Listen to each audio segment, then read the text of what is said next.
let's get into it. So, if you're in the B2B SaaS world, Bill Macaitis likely needs no introduction. The former Slack CMO and CRO, former Zendesk CMO, and former SVP marketing for none other than Salesforce, is an industry heavyweight and has become a household name with really like a bulletproof reputation in the SaaS leader universe. We're honored to chat with him today. Thank you, Bill, so much for being here. Oh, thank you for having me. So at this stage in your career, Bill, you're kind of like what I'm going to call a SaaS philanthropist. You're doling out insights, you're advocating for advisory collaboration. I'm curious, what's the driving force behind what you're doing right now at this stage in your career, from creating content to helping SaaS leaders to really agreeing to do this interview? Yeah, I just know like, look, creating a business, creating a SaaS business, creating an AI business, it's hard, right? It's really hard. And then when I thought about going back through my career, um, we had a lot of great VCs and a lot of great board members, but a lot of them just had a financial background, right? And we just didn't really have a lot of great advisors that could have helped me through those different stages. And that was just something I thought like I kind of wanted to give back. I wanted to work with other founders and startups, either on the SaaS or AI side, and just help them with their go-to-market, help them with their marketing, their sales, help them think about capital efficient ways to grow, branding, attribution, high velocity PLG, freemium. I just geek out on that stuff. And I think my wife gets really bored when I talk to her about these topics. So I need other founders that will actually listen to me and enjoy those types of conversations. So yeah, I just decided, hey, I wanted to do that full time. And then I recently launched SaaS CMO Pro. .com, and pretty much I have all my videos there. So I've just started all the most common questions I get from founders about branding or doing a freemium model or moving up into the enterprise or pricing and packaging. I just started all the most common questions I would just answer, and I'll do like a 20-minute or half an hour video, and I put that on the SEMO Pro, or you can find it on YouTube or other places too. But it's just been kind of fun just to kind of get the information out there and help others out. Yeah, when it comes to your role as like a GTM or go-to-market advisor, what are the common maybe like sticking points that you get brought in to help resolve? The most common one, so for some companies, I'll do a little bit more of a deeper advisor engagement. And I would say the most common that I see is either a SaaS or AI company will come to me and go, "Hey, Bill, like we love our product. We went straight to the enterprise and no one knows about us," right? And you'll often see that for companies that kind of skip the SMB and go straight to the enterprise, because I get it, like that's where the dollars are. But a lot of times when you skip that initial step of landing in the SMB, they usually have issues with awareness, right? No one knows them. They go into these meetings and they have to start from zero and explain who they are and what they do and what they sell. And that's hard. And so a lot of times I'll work with them to think about like, hey, how do we leverage to help get your name out? And some of it comes from a lot of the paid media that I know you guys are experts in and that you help out with. And some of it's just, creating the right content. Some of it's thinking about these more as journeys. That's the thing with B2B too. People don't just like see you in one impression and buy you, right? These are long journeys and it takes time to educate them about the space and the pain points and what your company does and how other customers are using you, right? And this is why you see like 3, 6 month, 1 year, 2 year deal cycles for some of these longer type deals. So I just try to be there as someone that's kind of been through those pain points and just can kind of help and nurture them along. In your experience helping founders and other folks in the marketing industry, do you feel like marketers are maybe overcomplicating things? Well, marketers love to overcomplicate things.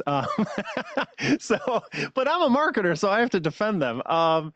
Yeah, look, I think like anything, one of the things that's really hard about marketing, to be honest with you, is there's 1,000 things you can do, right? And I think some marketing teams try to do them all and try to like break every little step down into too much complication. I mean, I've always just taken like, hey, like find where there's pain, help people with the pain, and just use common language, right? Use language other people would understand, be customer centric, right? Like try to delight people and actually have them have a good marketing experience, a good sales experience. I know it sounds simple, but that's really hard. Like a lot of times in B2B, we just put up, you know, gates on all of our content, sales pushes too aggressively, too early. Like a lot of times we give bad experiences. So I think in some ways, maybe to your point, it can be made simpler, but yes, marketers, sometimes we are guilty of that. I love what you just brought up on like creating a delightful experience. I think right before um, I threw Zoom on here, I saw your SaaS CMO Pro newsletter, and you're talking about different metrics and how there's like funnel metrics and there's branding metrics and then there's experience metrics, right? Like we so often forget about creating like how do you quantify a good experience, and can you quantify a good experience? I'm curious what your answer is to that, but I know for sure that the experience metric is something that we definitely, it falls by the wayside, right? We deprioritize that. We don't put a ton of planning into that metric, and it's or those metrics associated with the experience, and it's so important. Absolutely, right. And I think like a lot of times, that was one of the reasons I did that video too, is I just had a lot of founders ask me like, hey, what should our marketing team be metriced on, right? And I think it's like very common, especially in B2B SaaS or AI, like to just measure the funnel metrics, right? Like how much visitors and leads and MQLs and pipe, and that's very classic. But um, there's these other big categories that a lot of times companies just haven't spent any time on, or maybe even aren't aware of it, right? So to your earlier question, right, there's a whole set of brand metrics, right, that you can track. And I guess like I spent 15 years on the B2C side. So for me, that was like pretty standard operating procedure. You would always track your brand and lots of good Yeah. metrics there that you can measure that. But also to your other point, right, like there's experience metrics. And whether you use Net Promoter Score, CSAT, page load time, there's tons of them, right? Like even when we were at Slack, when I was there, I ran marketing, but I also ran the sales, success, and support teams. And so when someone would have a sales experience, they would deal with one of our A's. We would ask them after the engagement finished, and we go like, "Hey, Alexandria, she was your account executive. Hey, how helpful was she? How responsive was she? How knowledgeable was she?" Not just did like you buy it, like a lot of times like we all have to buy a car at some point, or some of us like we go and buy a car. And it's like we bought the car, but we're like, oh, that was a crappy experience, right? Like I don't ever want to do that again. Um, so we really wanted to see like, hey, can you measure that sales experience and quantify it? And you can, right? Or even things like I'm a big believer in building really simple and fun to use apps, right? So you can do a post CSAT survey after someone's used your app for a week and just go, hey, how simple was it to use your product? Thumbs up, thumbs down, right? All right. 38% say it was, simple to use. Hey, product team, let's try to get that up to 60% or 70%, right? Or maybe we loop in marketing to try to make it more fun. So I think a lot of these experience-based stuff you can measure. It's a lot easier now. Maybe 100 years ago you couldn't do this stuff, but I think now it's very easy to do. I love that. And you mentioned a couple minutes ago that you spent the first part of your career, or at least over a decade of your career, in B2C as opposed to B2B. And I think I've read somewhere that you love, quote, infusing B2C growth and brand strategies into B2B companies. You're also known for having this, kind of affinity for PLG, or product led growth. Hmm. What can a B2B go to market learn from the B2C playbook? So yeah, I love the B2C side, and I spent a lot of time there. And there you spend a lot more time thinking about how you're building these brands, these connections, the experiences that our consumers are having with you. And I found like in B2B, a lot of times, people just don't focus on that. So the things that I found have been really helpful is, marketing teams, we tend to spend a lot of our efforts on the website, right? Like when you land on a B2B SaaS website, it does look pretty colorful and there's images and there's emotion. And then when you like go into the product, because maybe they have a free trial or a freemium or whatever, all of a sudden it's like white background, Mm. black text, everything is sterile. All the prompts were written by backend developers. And that's like a great example of where, when you're thinking about your brand, the brand is just the sum of all these little individual touch points that you have as a prospect, as a customer, right? And that's a great example where marketing can go in there, go into the product. Don't just have a white background. Choose, whatever your strong color is. Like at Zendesk, when I was there, green was our color, and we infused green everywhere, right? Infuse that in the product. Or when I was at Slack, the people on the marketing team went in and wrote a lot of the dialogue and prompts within the product itself, right? So they were kind of fun and whimsical and witty. We wrote the release notes to make them actually entertaining to read, which most companies don't do. Yeah. I think there's all these opportunities where you can infuse your brand into the product. And that's something that I think like for B2C companies, you kind of have to do that. No one wants to download an app that's just hard to use and crappy and not fun and on the B2C side. And B2B, sometimes you can get away with that because if you just do a top-down sales motion and you convince the CTO or CEO to buy it, maybe you can get away with that. But I think now B2B companies are recognizing how important it is. Yeah, I think we often forget that, just because we're in B2B, it doesn't mean we're selling to, these conglomerates, yes, we're selling to more than one person. The buying cycles are longer, there's more people involved in that decision, but we're still selling to humans, right? Totally. Yeah, we're Yeah. just people at the end of the day, Yeah. right? You know? Yeah. When it comes to PLG versus SLG or sales-led growth, why do you advocate so much for the former? The biggest reason I think is when you look at today's environment, everyone's trying to be more capital efficient, right? So if we take 10,000 steps back and just look at it from up top, what ends up happening is SaaS is under tremendous pressure now to be more capital efficient, right? When you had the higher interest rates, that meant that, hey, all those future cash flows that SaaS like to produce weren't worth as much. And the valuations really dropped. And there was this intense focus on how do you be more capital efficient, right? How do we make the SaaS companies profitable, be cash flow even, and how do we make their growth so they can grow faster, but in a capital efficient manner? And when I look at go to market, there's a lot of different ways you can grow. And the traditional way, the 30-year-old B2B playbook was, hey, let's just do outbound sales, right? Let's cold call people. Let's, literally someone's dialing and then they'll hand it off to sales first and then they'll, hey, ready to buy, you ready to buy, you ready to buy, which is why I think sometimes maybe it's not the best experience.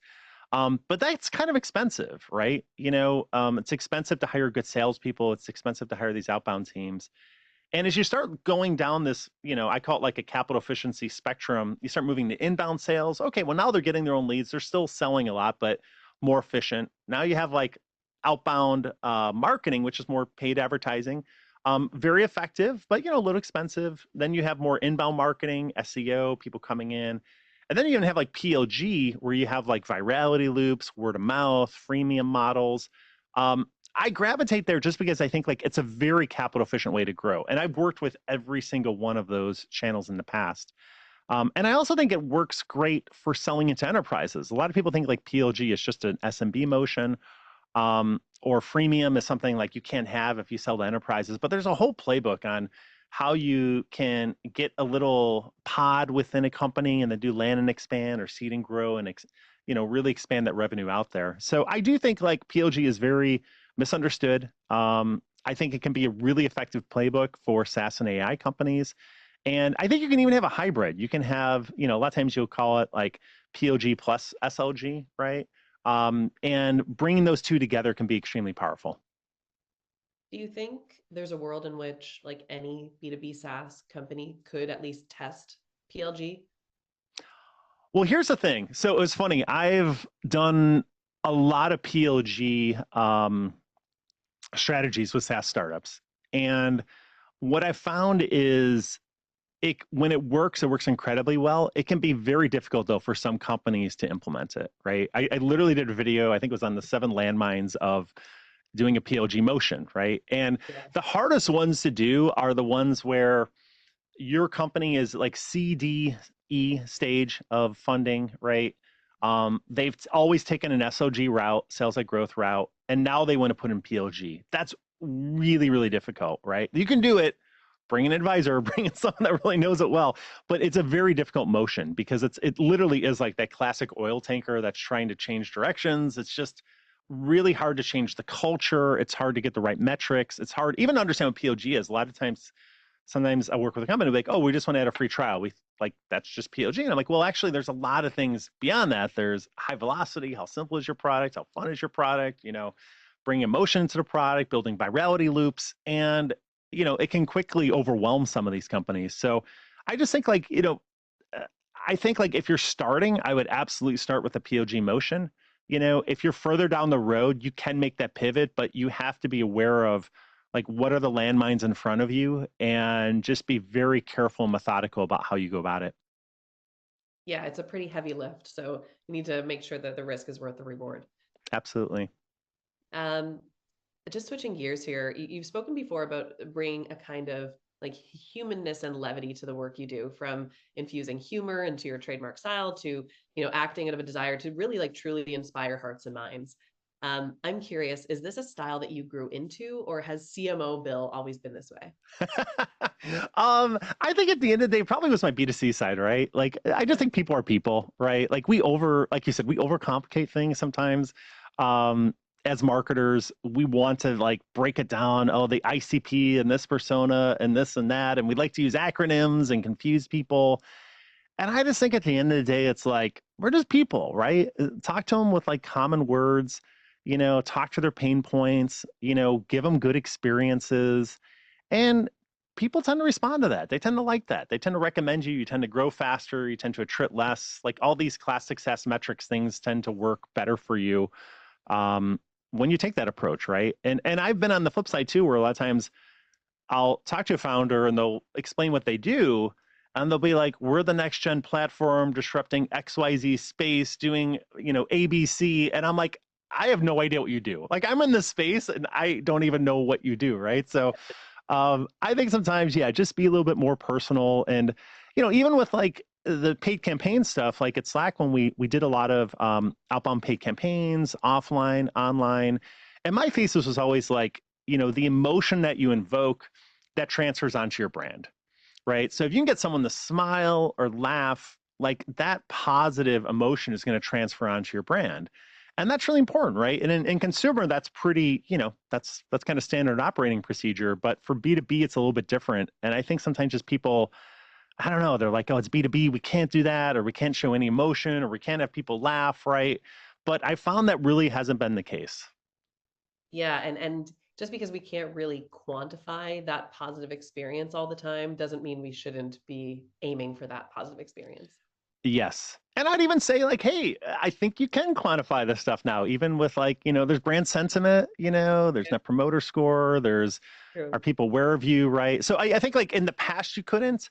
And I think that's where a lot of this comes from, right? Like people would only invest in stuff they could measure. But now like a lot of the emotion and experience stuff you can measure. So I think it's an opportunity for the founders and CEOs that believe in that style. Yeah. You've talked before about something called I think that the beginner's mindset. Can Hmm. you tell me a little bit what this is? I think so. Beginner's mindset for me is this idea that when someone just comes and hears about you for the first time, like, what do they think about your company and how easy is it to sign up and how easy is it to, use your product and get value? And I think sometimes what happens is, because I work with a lot of different founders and SaaS startups, is a lot of times they do their messaging based off the founder, right? And sometimes and I hate to say this, but it's the worst person to be doing the messaging because they know their space so well. They've done it for 20 years. They understand the taxonomies, they understand all the UI of your application. They know it at such an advanced degree level that for an average person just hearing it for the first time, they're like what? Right? I'll tell you a funny story. Like when I worked at Salesforce, and I love Mark Benioff. He's just this incredible philanthropist, just a really good person, right? We need more people like him. And he was always so far ahead, right? Like he was always thinking like 5 years, 10 years ahead, right? So this is like maybe 10 years back, and he could kind of sense like this whole revolution that was happening with the social networking, with like Chatter or Slack or all these other companies that were kind of transforming how companies were working together, right? And he kind of called that the social enterprise, right? All these different connections and how do you bring them together and share knowledge and information. And this was before even Slack had come, right? He was just way ahead of his time. Well, he wanted to put the social enterprise on the homepage, right? Like Slack, Salesforce, we are the social enterprise.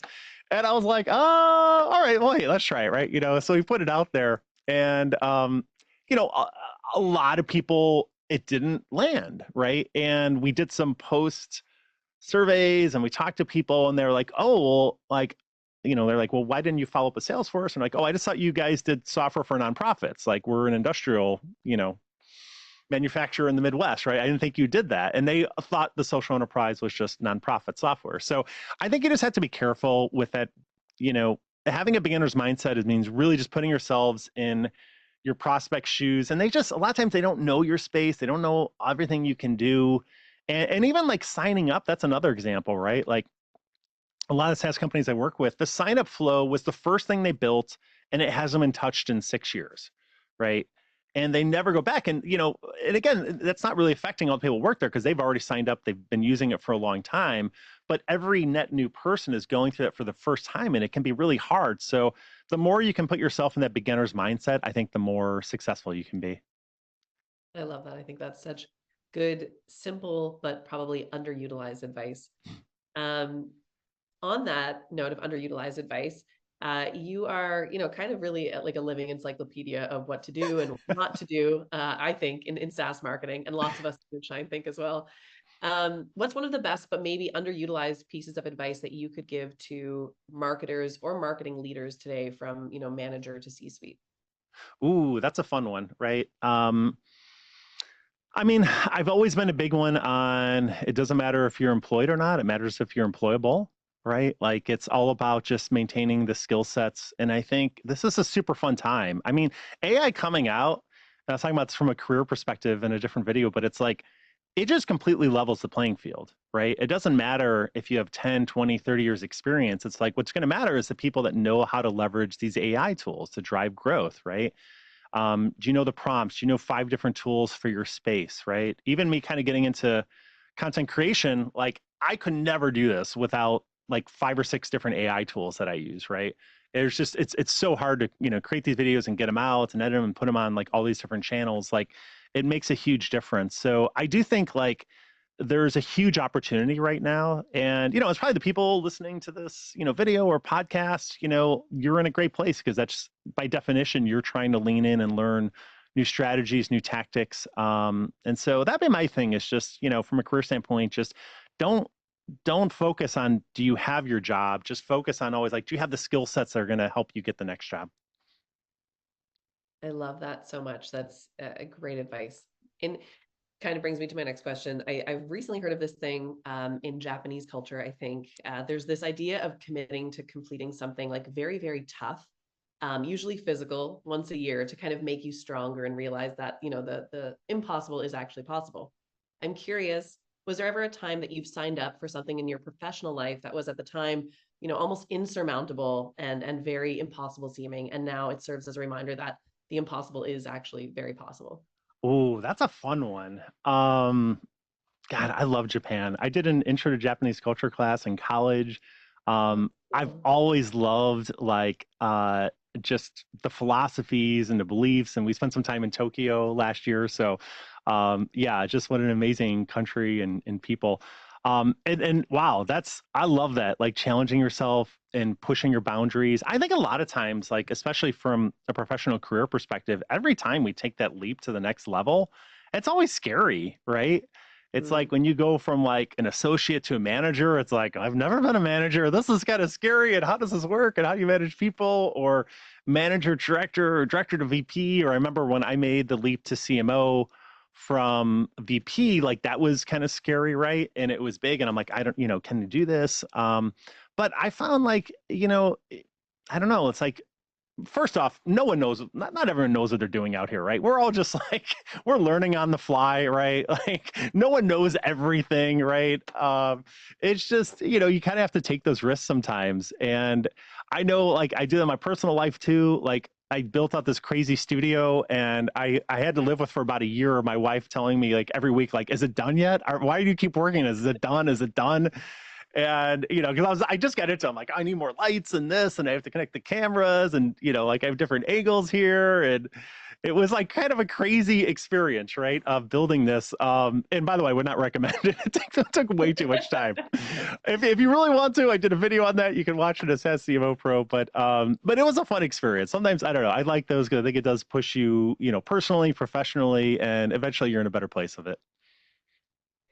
Tell me about, I know we only have 5 minutes left, the sloths. I'm so curious. Oh my God. I love sloths. Well, I'll say this, like, again, this kind of comes from the consumer side, right? Where the use of mascots is much more prevalent, right? And I think in B2B, what ends up happening is I don't care what space you're in, you usually have 10 competitors, right? Mm. And even if you're the only competitor in this space, trust me, if you're doing well, if you have a cool AI tool, the VCs will fund 5 or 6 other competitors that you're going to have, right? And so again, like a lot of companies I found is just like everyone looks like each other and they sound like each other. And I just think like a mascot is a really fun way to soften the brand, right? To get people to laugh or smile. And at the end of the day, too, like all that stuff I talk about is really boring. I'm talking about like multi-touch attribution modeling and predictive lead scoring and AVM and all these acronyms. And my wife's eyes just glaze over whenever I talk about this stuff. So I wanted to make it a little bit fun. So if you ever do want to watch, for those listening, if you want to watch SaaSimo Pro videos, I always try to make them a little bit fun, a little bit entertaining. And sloths are just a big part of it. And there are actually, for those that watch the videos, there are like 5 sloths strategically located behind me. They're like little Easter eggs that you can find.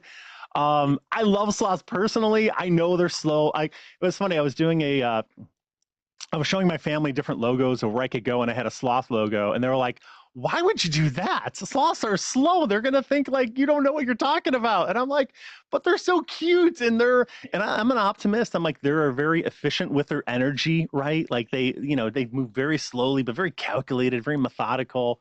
I just think they're cool, and no one was using it, so I'm like, whatever. I'm gonna make sloth the official SaaSimo Pro logo, and that is the story of the sloth. I love it. Sometimes it doesn't need to have some elaborate, super deep spiritual meaning. You like thoughts, you like what they stand for. There you go. Thank you so much, Bill. Is there anything else that you're dying to tell the marketing world? No, just hey, if you want to hear, crazy Bill talk about sloth and marketing topics, go over on the SaaSimo Pro. I've got a newsletter there, SaaSimoPro.com. You can sign up for the newsletter, and that basically just shows you each week. Once or twice a week, I'll usually drop a new video, and I'll kind of give a summary of that video. So, if you like that type of stuff, sign up. Otherwise, just carpe diem.